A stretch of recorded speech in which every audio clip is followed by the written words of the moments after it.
오늘 우리가 나누고자 하는 것은 복음의 보편적 선포에 대해서 나누겠습니다. 그러면 이때까지 우리가 쭉 나눴던 건 돌트신조 둘째 교리 1항부터 4항까지가 어떤 내용이냐. 1항에는 이 내용이 있어요. 사람들은 다 속죄함을 받아야 됩니다. 한마디로 죄용서가 필요하다. 사람들은 왜 죄용서가 필요하냐. 하나님의 공의에 근거해서입니다. 하나님의 공의가 뭐냐면 선한 사람들, 의인들에게는 상을 주는 게 공의입니다. 그와 더불어서 반대로 악한 사람, 죄인들에게는 상을 줄까요? 벌을 줄까요? 벌을 주는 겁니다. 그게 공의죠. 이 땅에 선하게 살아간 사람, 사람을 구하거나 자신의 인생을 하면서 다른 사람을 도와주면 의인이다. 그러면서 그를 높이기도 하고 그를 기리기도 하고 그들에게 용감한 시민상 들어보셨죠? 다 받았죠? 아이고 안 받았구나. 용감한 시민상도 받습니다. 당연한 겁니다. 자기 일을 희생하면서까지 사람을 도와주면 상을 줍니다. 대신에 남을 사기치거나 남을 폭행하거나 해하거나 때로는 거짓말해서 남의 것을 빼앗아 간다면 그 사람에게 상이 아니라 뭐가 있습니까? 벌이 있습니다. 형벌이 있어요. 그게 공의예요. 하나님의 공의가 뭘 요구하느냐? 모든 사람은 죄인입니다. 근데 하나님의 공의는 그런 죄인에게 뭘 요구할까요? 상일까요? 벌일까요? 벌입니다. 맞죠? 그래서 모든 사람은 하나님의 심판과 형벌과 저주를 당하게 되어 있습니다. 그래서 우리는 속죄가 필요한 겁니다. 그러면 이 속죄를 하기 위해서 하나님의 공의를 만족하기 위해서 내가 할 수 있느냐? 할 수 있을까요? 못합니다. 나는 절대 안 돼요. 왜요? 하나님의 형벌은 영원한 형벌이기 때문에 나는 결코 하나님의 공의를 만족할 수 없습니다. 그와 더불어서 그럼 다른 누군가가 해야 된다. 그러면 영원한 하나님의 형벌을 만족해야 됩니다. 그와 더불어 사람이 죄를 지은 것, 사람이라고 하는 조건을 만족해야 됩니다. 누굴까요? 예수 그리스도밖에 없다는 거죠. 그러면 우리가 3항과 4항에서 이 예수 그리스도는 유일하고도 완전한 희생 제물이 되셨습니다. 하나님의 공의를 만족하기에 너무나도 완벽합니다. 너무나도 완전하여 예수 그리스도만이 하나님의 공의를 만족합니다. 자요, 무언가 그 길밖에 없어요. 무언가 그 방향밖에 없습니다. 그러면 그걸 깨달은 사람은 어떻게 할까요? 그 길을 가는 거예요. 예를 들어서 여러분이 운전을 가다가 한 길밖에 없습니다. 다른 길도 없어요. 이 길만 가야 되겠다. 그러면서 그 길 따라 운전을 해 가는 겁니다. 예수 그리스도가 유일하고 완전한 하나님의 공의를 만족하는 희생 제물입니다. 그걸 깨닫는 순간에 누구만 바라봐요? 예수만 봅니다. 당연한 겁니다. 결코 어떠한 사회적인 과학기술? 아니면은 인간의 선한 능력? 아니요. 오직 예수만 보게 돼 있어요. 그걸 우리가 지난주까지 나눴던 내용입니다. 이게 복음이거든요. 이 복음이 우리에게만 전해진 게 아니라 온 땅의 모든 사람에게 이 복음은 전해져야 된다는 게 오늘 내용입니다. 그러므로 오늘 우리가 나누고자 하는 이 5항을 통해서는요. 복음의 이 보편적 선포, 그러면 왜 복음이 이렇게 보편적으로 선포되어야 되는가? 그와 더불어 교훈을 함께 나누고자 합니다. 첫째 나눔입니다. 복음의 보편적 선포에 대해서 나누도록 하겠습니다. 그러면 5항에서는 두 가지 사실을 이야기합니다. 첫째, 복음의 약속. 그리고 두 번째, 복음의 보편적 선포. 우리 다시 한번 5항에 대해서 다시 한번 다 함께 읽어보도록 하겠습니다. 이 시간 5항 다 같이 읽겠습니다. 시작! 더욱이 십자가에 못 박히신 그리스도를 믿는 자마다 멸망하지 않고 영생을 얻는다는 것이 복음의 약속이다. 이 약속은 회개하고 믿으라는 명령과 더불어 모든 민족과 모든 사람들에게, 즉 하나님께서 그분의 선하신 기쁘심을 따라 복음을 보내시는 모든 이들에게 보편적으로 차별 없이 전파되고 선포되어야 된다. 여기서 먼저는 복음의 약속을 이야기하고 있습니다. 약속이 뭡니까? 약속이 뭐예요? 프라미스. 약속해요. 뭘 약속합니까?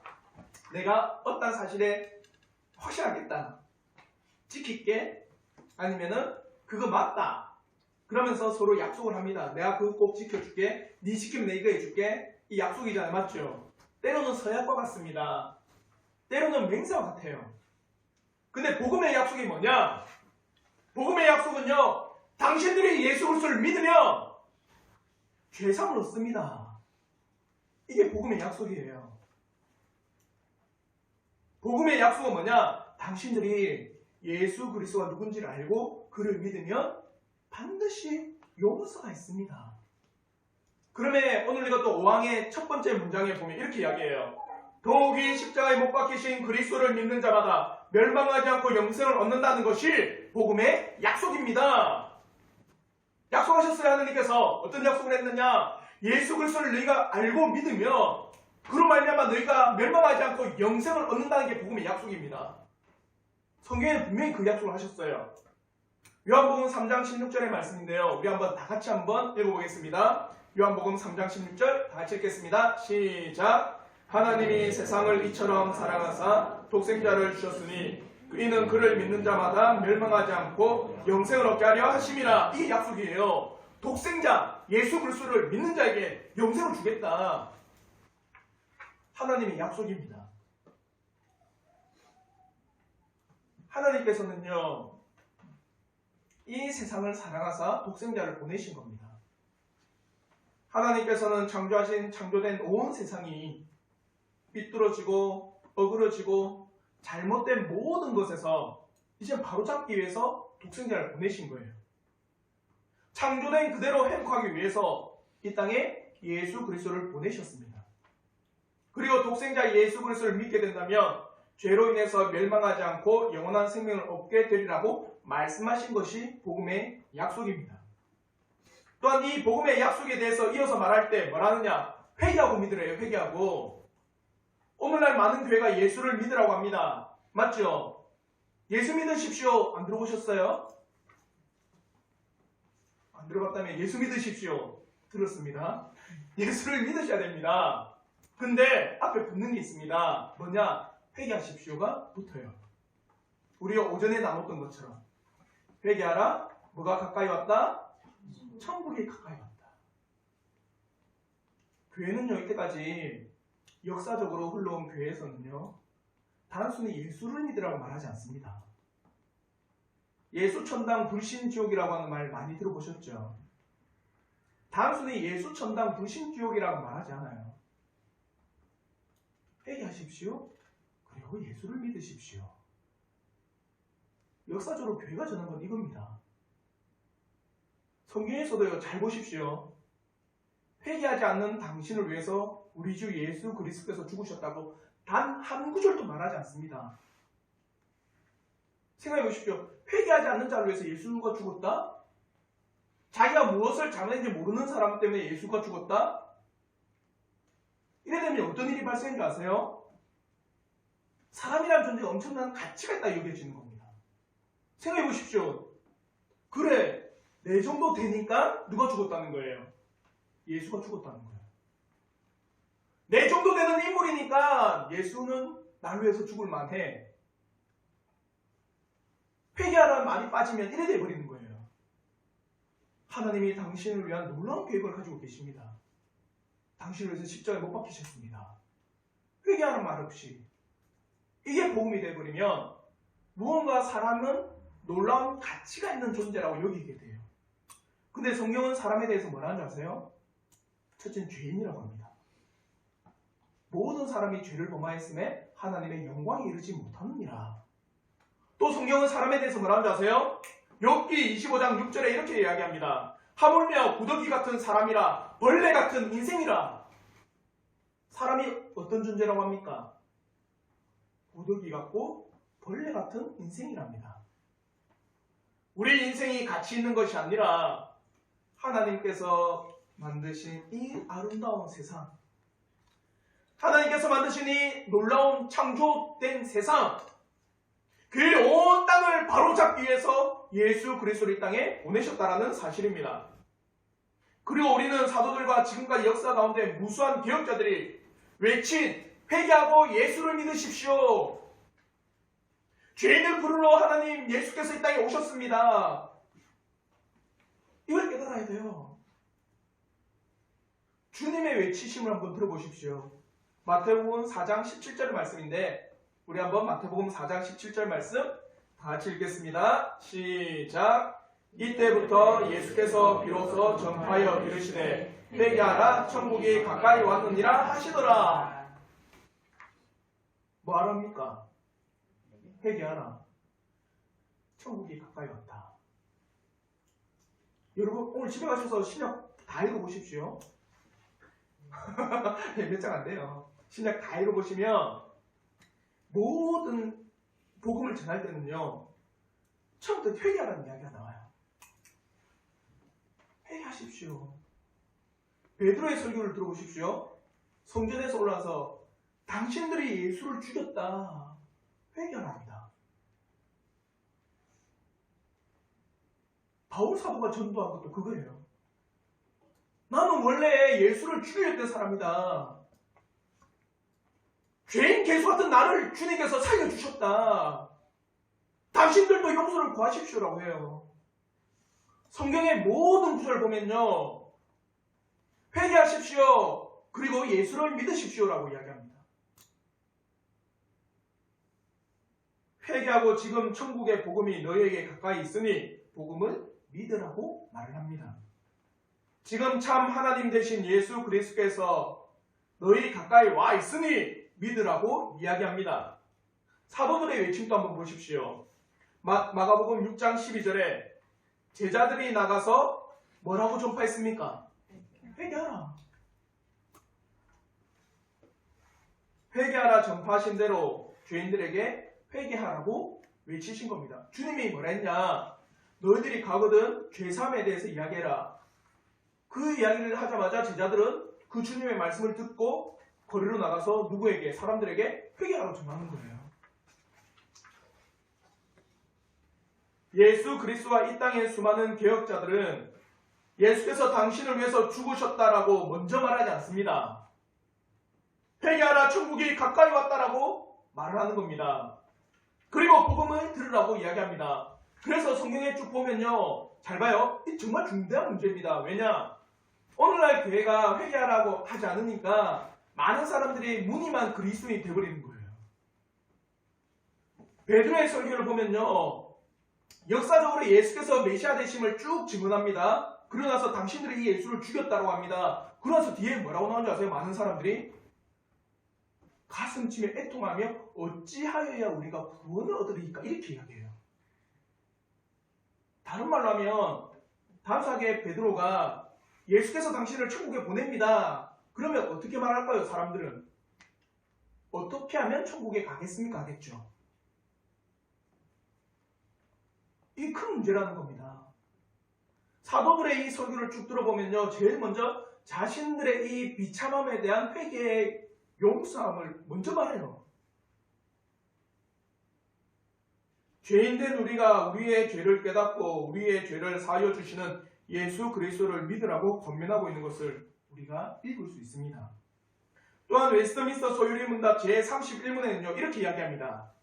제31문 제가 문제를 읽으면 답을 한번 여러분이 한 목소리를 크게 한번 읽어보도록 하겠습니다. 제31문 효력 있는 부르심은 무엇입니까? 효력 있는 부르심은 하나님의 영리하신 이름이 우리의 죄와 비참함을 깨닫게 하시고 또 우리의 마음을 밝혀 우리를 회개하게 하시고 우리의 죄를 새롭게 하시고 우리를 변화사 이 복음 중에 값없이 주시는 예수 그리스도로 하신 것입니다. 여기서 효력 있는 부르심은 뭐냐면 효력 있다, 영향력이 있다는 거예요. 우리 안에 영향력을 미칩니다. 우리 안에 뭔가 작용을 일으켰어요. 그걸 효력 있는 부르심이랍니다. 어떤 거듭남, 회심, 돌이키게 하는 작용을 일으킵니다. 그러면 있어서 뭐랍니까? 이 효력 있는 거듭남, 회심은 우리의 죄와 비참함을 깨닫습니다. 이게 문제예요. 보이시죠? 뭐가 거듭남인지 아십니까? 뭐가 복음인지 아세요? 단순하게 나는 천국 백성입니다. 나는 하나님의 나라의 백성입니다. 나는 성민입니다. 나는 천국에 갑니다. 이게 복음이 아니에요. 복음은요. 나는 죄인입니다. 나는 비참합니다. 어떻게 해야 되겠습니까? 그러니 그리스도를 아십시오. 그의 그리스도를 깨닫고 당신들의 삶이 바뀌십시오. 그의 그리스도를 믿으십시오. 이게 복음입니다. 죄인된 우리가 하나님 앞에 자신의 죄인됨을 깨닫고 회개하고 우리의 죄를 사하여 주신 예수 그리스도의 그 십자가의 은혜를 믿음으로 고백하는 것, 그를 위해서 죄인이 용서함을 얻어 하나님 나라의 백성으로서 구원에 이르는 것이 바로 복음입니다. 이게 바뀌잖아요. 큰일 나버립니다. 죄인됨 없는 이 죄인됨을 깨닫지 않고 천국 백성이 되었다. 그러면요, 우리가 뭔가 위대한 사람 같아요. 절대 그렇지 않습니다. 우리는 죄인입니다. 죄인이고 하나님의 심판을 받아야 되고 하나님의 저주를 받아야 됩니다. 근데 예수 그리스도를 우리에게 보내주셨어요. 우리의 죄를 깨닫고 회개합니다. 오직 예수 그리스도 외에는 길이 없습니다. 오직 예수 그리스도 외에는 하나님 앞에 나갈 수 있는 방법이 없습니다. 내가 그것을 믿습니다. 그것을 의지합니다. 그러므로 내 삶이 이제는 죄인된 길에서 돌이키기를 원합니다. 그러므로 믿음 가운데 우리가 하나님의 나라를 들어가는 거예요. 이게 복음입니다. 사랑하는 성도 여러분, 단순하게 교회에 나오는 것, 그리고 많은 우리가 신앙의 의무를 행하는 것, 그게 우리의 복음의 요소가 아니에요. 복음은요, 내 죄를 깨닫고 내 죄를 사할 수 있는 유일하신 구주 예수 그리스도를 알고 그 앞에 내 죄를 고백하며 그분이 내 죄를 덮어주시며 용서해 주시는 그 믿음 가운데 거하는 것이 복음입니다. 다르게 말해서 여러분이 구원을 얻기 위해서 이것저것 다 하십시오. 여러분이 복음을 위해서, 구원을 위해서, 하나님 나라를 위해서 여러분이 행동하십시오. 그건 복음이 아닙니다. 우리는 결코 우리 스스로가 할 수 없는 하나님 나라의 백성을 예수 그리스도의 그 놀라운 십자가 은혜로 인해 들어가는 게 복음입니다. 이 복음의 약속을 믿으시길 바랍니다. 사랑하는 성도 여러분, 여러분이 회개하고 정말 예수 그리스도를 붙잡고 의지할 때, 그분이 나의 죄를 사하심을 믿고 나갈 때 이 약속은 뭐냐? 영생을 주신답니다. 하나님 나라의 백성으로 삼아 주신답니다. 이 약속을 신뢰하십시오. 이 복음의 약속을 믿고 나가십시오. 그러면 이제 두 번째, 이 복음의 보편적인 선포입니다. 이러한 복음은요, 우리 교회에서만 전해지는 건 아닙니다. 이러한 복음은 온 세상에 선포되어야 됩니다. 제한이 없습니다. 남녀노소 불문하고 이 복음의 소식 앞에 나와야 합니다. 어떠한 사람도 소외됨 없이 모든 이들이 이 복음 앞에 나올 수 있는 겁니다. 사회적 신분이 높은 사람일 뿐만 아닙니다. 이 땅에서 부자만이 나오는 것 아닙니다. 이 땅에서 건강한 사람, 잘난 사람만 나오는 것 아닙니다. 복음의 소식 앞에 모든 사람이 다 나와야 합니다. 이게 바로 복음의 보편적 소식입니다. 그러면 주님께서도 이렇게 말씀하셨습니다. 요한계시록 22장 17절 말씀, 우리 한번 다 같이 한번 큰 목소리로 읽도록 하겠습니다. 다 같이 읽겠습니다. 시작. 성령과 신부가 말씀하시기를 오라 하시는도다. 듣는 자도 오라 할 것이요, 목마른 자도 올 것이요, 또 원하는 자는 값없이 생명수를 받으라 하시더라. 오라! 이 복음 앞에 나오라! 이 복음 앞에 너희가 와서 생명수를 먹으라! 값을 지불하고? 아니, 값없이. 우리가 무슨 값을 지불하겠습니까? 어떤 값을 지불할까요? 만약에 내 영혼을 구원할 수 있다는 게 어떤 값어치가 있다면 난 그거 다 할 겁니다, 진짜. 내 영혼을 건지기 위해서 뭔가 성경에서 제시하는 것을 다 하러 간다면요, 안 할 사람 누가 있겠습니까? 여러분, 신과 함께라는 영화 다 보셨죠? 그게 만약에 지옥이라면 그걸 피하기 위해서 이 땅에 살 수 있는 게 있다면 안 하겠습니까? 그럼 다 할 것 같아요.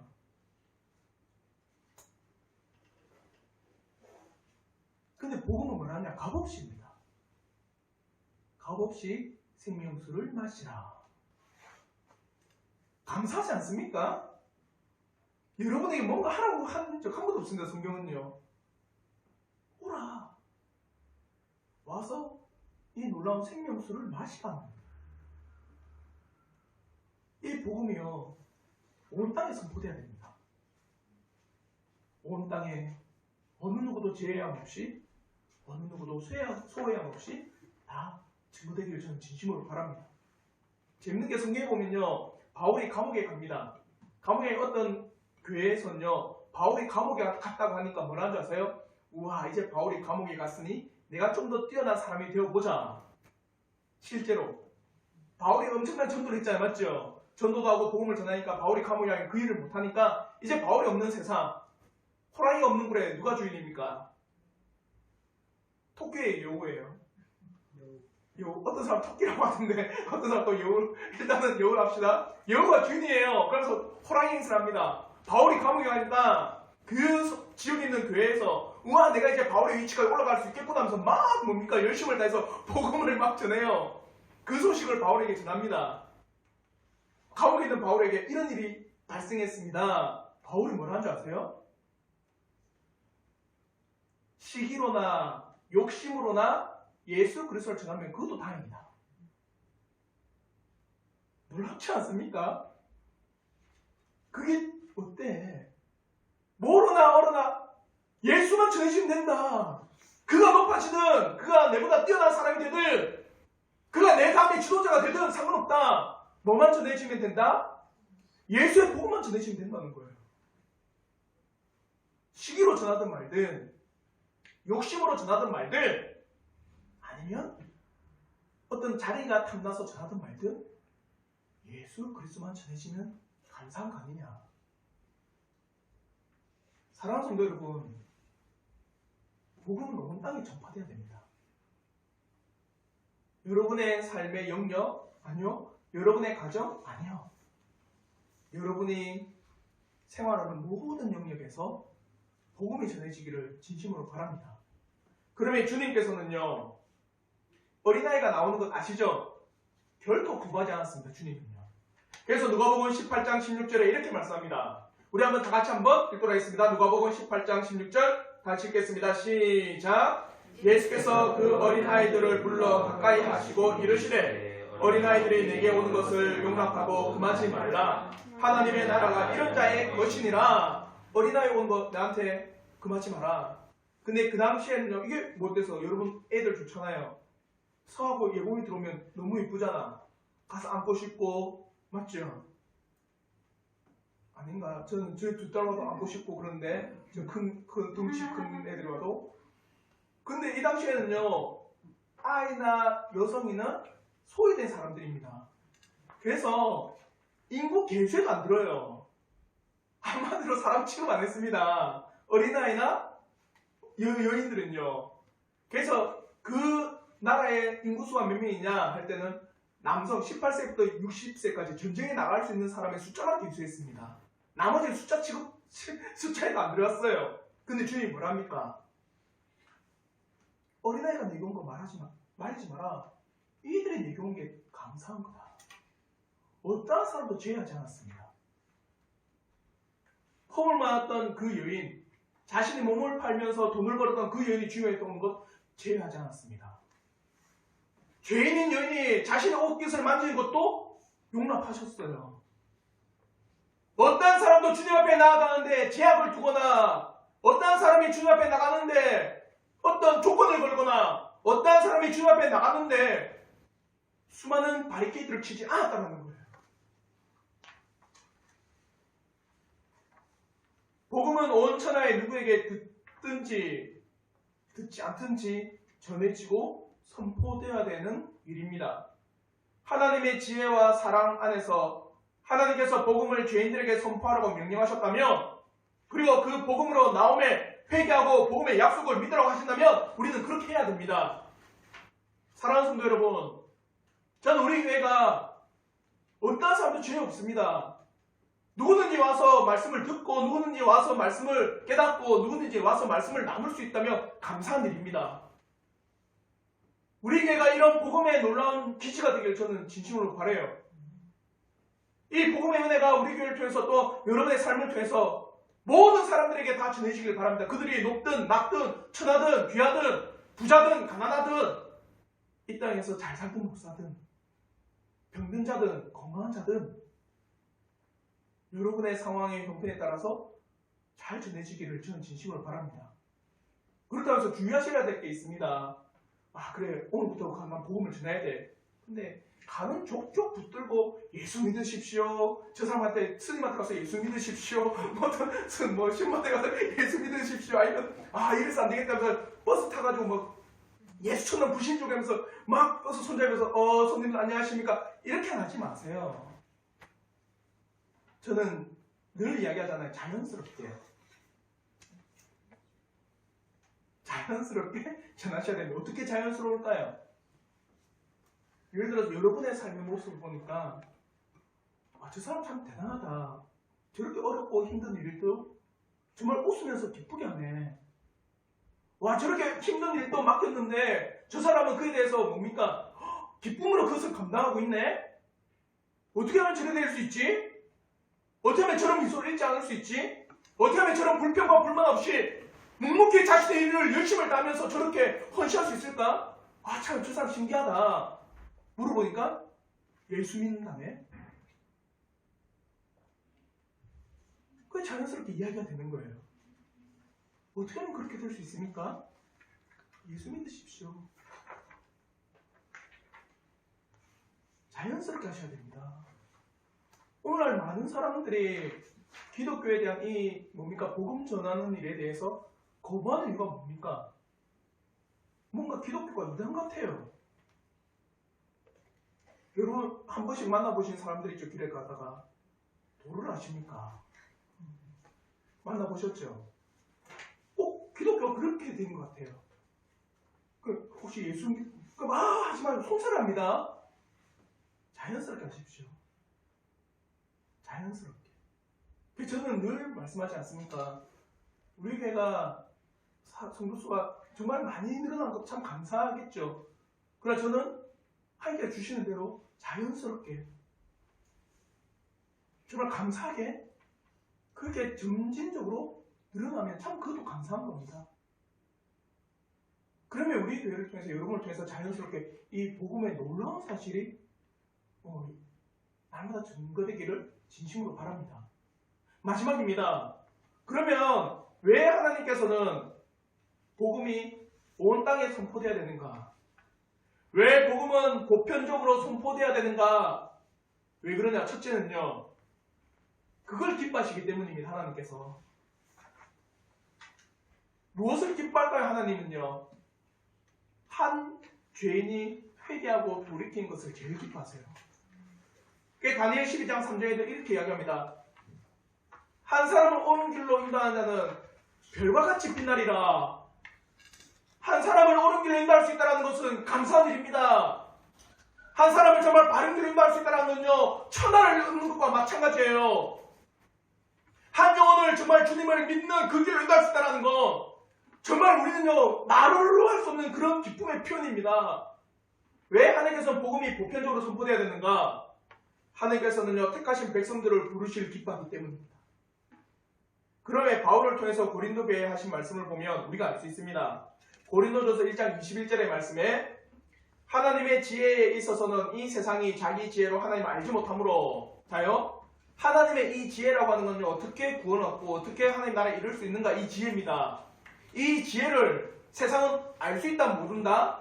모른다. 그런데 뭐라 하느냐? 하나님께서 전도에 미련하는 것으로 믿는 자들을 구원하시기를 어떻게 하셨다? 기뻐하셨다. 이거예요. 이 세상이 자기 지혜로 하나님을 알 수 있느냐? 결코 알 수 없습니다. 하나님이 누구인지, 그리고 구원이 무엇인지, 아니면 거듭남과 회심과 죄사함이 무엇인지 이 세상이 결코 자신의 지혜로는 깨달을 수 없습니다. 이 세상이 하나님께서 어떻게 세상을 사랑하셨는지 어떻게 알 수 있습니까? 결코 알 수 없습니다. 알 수 있는 방법이 있다면 바로 복음을 통해서입니다. 복음을 전하는 전도를 통해서 참으로 기술과 과학과 문화와 아니면 많은 좋은 혜택으로 알려지면 좋겠지만 하여튼 그것을 기뻐하지 않습니다. 뭘로요? 복음의 하나님의 미련한 것으로. 이것이 복음입니다. 이 복음의 놀라운 외침으로 하나님의 택하신 자를 부르시는 겁니다. 그걸 기뻐하세요. 왜 복음은 온 세상에 선포돼야 됩니까? 저는 단언컨대 그것을 하나님이 제일 기뻐하시기 때문입니다.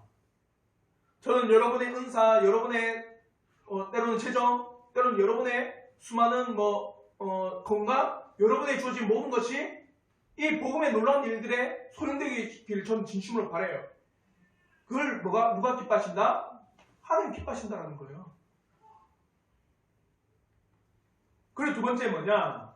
죄인들이 핑계할 수 없도록 하기 위함입니다. 왜 온 땅에 복음이 전파되어야 됩니까? 그러므로 그를 믿지 않는 자들에게 왜 하나님의 심판이 있는지를 아시고 핑계할 수 없도록 하기 위함입니다. 랄프 어스킨은요, 복음 설교를 뭐하냐? 낚시해 보셨죠? 그물 던지는 낚시. 오늘 가셔서 삼천포 가셔서 낚시해 보세요. 통발을 던지고 그러면 내가 낚고 싶은 고기만 낚냐? 아니면 집에 가셔서 인터넷 키시면 도시오브 합니다. 도시오브 보면 내가 낚고 싶은 고기 못 낚아요. 정말 못 낚더라고요. 내가 낚기 싫어도 낚게 돼 있습니다. 그래서 랄프 어스킨은요, 이 복음 설교를 뭐라 했냐? 그물 던지는 것에 비교합니다. 우리 한번 좀 길지만 다 같이 한번 이 랄프 어스킨의 이 말을 한번 다 같이 한번 읽도록 하겠습니다. 다 같이 읽겠습니다. 시작. 모든 이에게 은혜를 일반적으로 제한하시는 방법으로 또는 모든 이에게 복음 약속의 그물을 던지시는 것으로 그리스도께서는 외적으로 부르심을 받은 모든 사람으로 하여금 변명하지 못하도록 하신다. 동시에 그리스도께서는 그 그물로 택하신 자들을 죄와 비참의 바다에서 낚으신다. 감히 복음의 제한의 문을 닫으려 하는 사람은 그렇게 하도록 하자. 하지만 우리는 하나님의 이름으로 모든 사람이 이 복음을 듣도록 복음 제한의 문을 열어야만 한다. 그리고 모든 사람이 그리스도를 받아들이도록 그리스도께서 그 사람들에게 제한되었다라고 말해야 한다. 제한이 없다면 받아들일 의무도 없으며 따라서 불신앙은 그 사람의 죄가 되지 않을 것이다. 제한이 없다면, 복음을 듣지 못했다면, 복음에 대한 사실이 없다면 그 죄는 안 될 것이다. 감히 복음의 제한의 문을 닫으려는 사람 그렇게 해라. 그러나 우리는 그렇게 한다 안 한다? 안 한다. 결코 우리는 복음의 문을 제한하지 않습니다.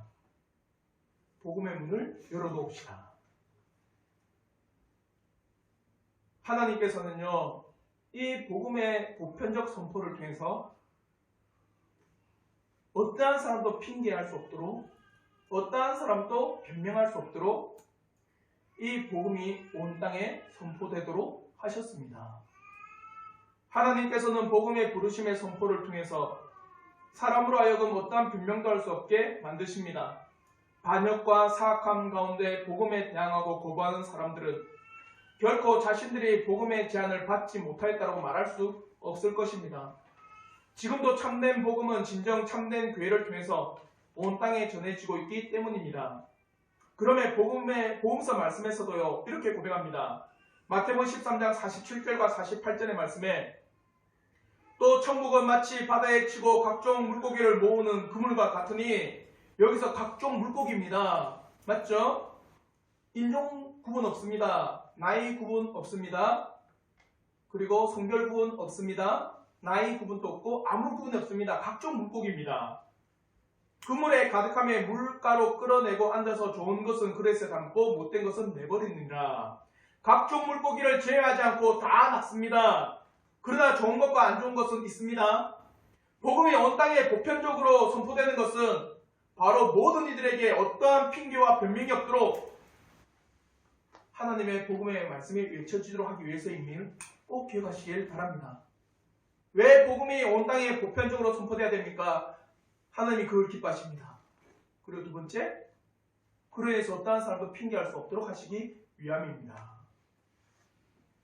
이제 5항의 내용을 종합하여 말씀을 드립니다. 5항은 복음의 보편적 선포입니다. 그러면 복음의 약속은 모든 이들에게 구원을 주시는 하나님의 약속입니다. 이 약속은 어떠한 사람도 예외 없이 참되게 믿는 자들에게 모두 주어지는 참된 약속입니다. 그리고 이 복음의 약속은 바로 단순히 내가 믿는다고 하는 것이 아니라 자신이 죄인됨을 회개하고 예수를 믿는 사람들에게 주어진 복음의 약속입니다. 그러면 이 복음의 약속, 복음의 소식은 결코 제외함 없이 또 결코 이 복음이 조건 없이 모든 이들에게 선포되는 보편적인 선포가 되어야 됩니다. 왜냐하면 그것이 하나님이 기뻐하시는 뜻이고 어떠한 사람도 핑계하거나 변명하지 못하도록 하기 위함임을 꼭 알고 저는 여러분의 삶과 우리 교회가 이 복음의 놀라운 은혜의 걸음이 되기를 진심으로 바랍니다. 이제 마지막으로 5항을 통해서 우리가 교훈을 얻고자 합니다. 사랑하는 성도 여러분, 누차 이야기하지만 교회는 복음을 외치는 곳이 교회입니다. 교회는 더욱더 복음의 내용과 복음을 통해서 복음의 약속을 알려야 하고 제한하지 않고 교회에서 모든 이들이 복음을 들을 수 있도록 해야 합니다. 물론 복음이 선포되어도 그 복음 가운데 나아가는 사람들은 소수일 수 있습니다. 그러나 그래도 복음은 전해야 됩니다. 힘 빠지겠죠? 생각해 보십시오. 여러분이 자연스럽게 많은 사람들 만나고 전했지만 100명을 전했는데 그 가운데 한두 명? 1000명에게 전했는데 그 가운데 한두 명? 힘 빠지죠? 난 왜 그걸 전했을까? 난 왜 그 말을 했을까? 안 믿는데 도대체 전해도 그 사람들이 믿지 않는데 깨닫지 않는데 내가 이렇게 전한들 무슨 소용이 있냐? 힘 빠지겠죠? 용기를 가지십시오. 그러면 복음 가운데 나아가는 사람이 소수일 수 있습니다. 그러나 그래도 복음을 전해야 합니다. 우리가 이 교회를 세우고 우리 교회를 통해서 하나님의 말씀을 전해도 아시잖아요. 작년에 9명의 등록 교회를 했지만 남아있는 사람은 몇 명 없어요. 그럴 수도 있습니다. 그래도 우리는요 복음을 전해야 됩니다. 단순히 많이 끌어모으기 위해서 사람들을 모으기 위한 기관이 아닙니다. 복음의 기관이 바로 교회가 되어야 합니다. 그러면 교회에서 복음을 듣지 못한다면 죄인된 우리가 어디에서 복음을 들을 수 있습니까? 결국 듣지 못합니다. 그러면 에스겔 선지자가 하나님께 이렇게 말씀하십니다. 우리 한번 큰 목소리로 에스겔 3장 11절 말씀 다 같이 읽겠습니다. 시작. 사로잡힌 내 민족에게로 가서 그들이 듣든지 아니 듣든지 그들에게 더하여 이르기를 주 여호와의 말씀이 이러하시다 하라. 듣든지 아니 듣든지 가서 전하라. 사랑하는 성도 여러분, 참으로 많은 사람들이 자신이 하나님의 역할을 하려고 해요. 사람들은요. 이게 무슨 말이냐 이겁니다. 뭔가 우리는요 열매를 맺게 할 수 있는 게 우리라고 생각하고 있습니다. 근데 성경에서는요 끊임없이 말하느냐 열매를 맺게 하시는 이는 누구라고 하는지 아세요? 하나님이라고 해요. 우리는요 복음을 뿌릴 뿐입니다. 그 복음에 물을 줄 뿐이에요. 그 복음에 우리는요 씨를 뿌릴 뿐이에요. 뒤에 우리 설립 예배할 때 나무를 받았죠. 근데 이 뒤에 이 나무는요 많이 시들었어요.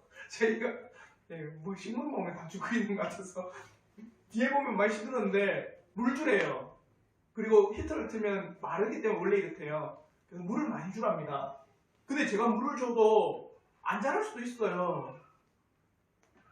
자라나게 하고 성장하게 하고 열매를 맺게 하는 것은 하나님입니다. 그러므로 고린도전서를 기록한 바울은요 이렇게 이야기합니다.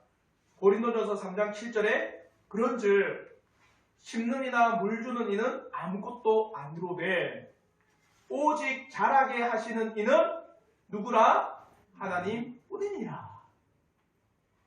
사랑하는 성도 여러분, 하나님은 자라게 하십니다. 그렇다고 우리에게 아무것도 하지 말라고 하지 않았습니다. 물을 주고 심으라고 합니다.